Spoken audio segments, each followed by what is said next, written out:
One day, a lion was sleeping in the jungle. A small mouse ran over his body. The lion woke up angrily and caught the mouse.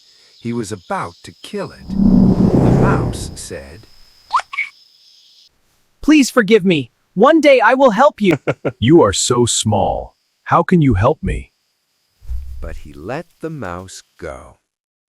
A few days later, the lion was caught in a hunter's net. He roared loudly, but he could not get free. The mouse heard the lion and ran to him. The mouse gnawed the net with his sharp teeth and freed the lion. The lion thanked the mouse, and they become strong friends.